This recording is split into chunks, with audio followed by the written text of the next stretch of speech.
Hi friends, we are going to start Python programming language. So we'll be using Jupyter Lab for this. So what you need to do is you have to go to start and then search for the Anaconda prompt. Now type Jupyter Lab and then click enter. So the Jupyter Lab will be opened in your browser.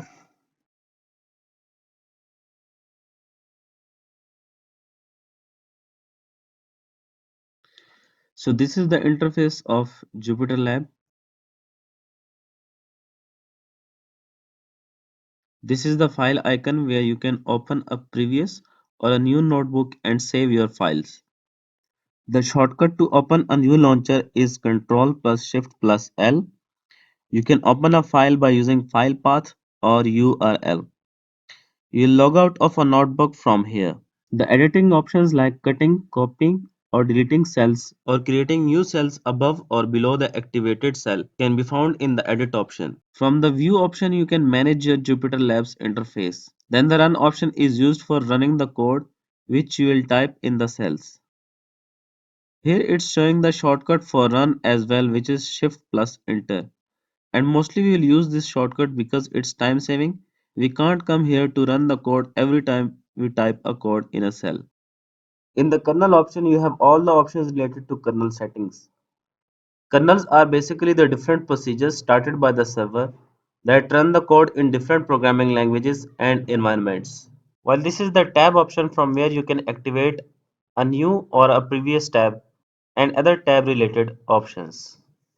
Then you have a setting option where you can set the language, theme and others. For example, if you want to change the theme from white to black or from black to white, you can do it from the settings menu.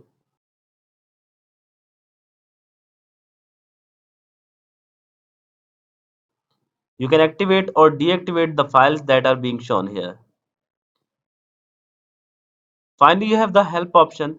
Like other programming languages, the help menu can be used for getting help whenever needed.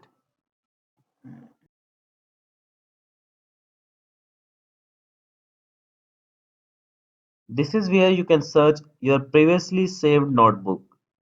Just type the name of the file and then you can open it from here. This icon can be used to show or hide the documents and the files you have worked on.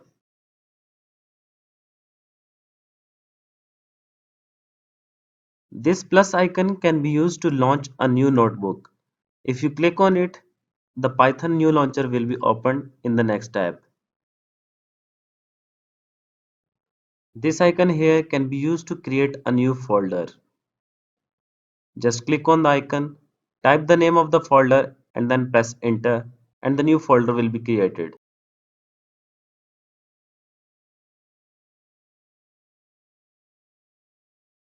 Now if you want to upload some files which are saved in your computer, you can click on this button and then browse to open that file. This icon here can be used to refresh the list of the files. Now in order to save something, you can click on this icon. You can also use the shortcut which is Ctrl plus S. This plus icon is different from the one which we have discussed already. This can be used to create some new cells below the activated cell.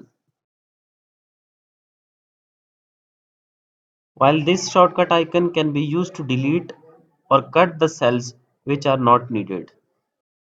This symbol is used to copy the cell, while this one can be used to paste the cells.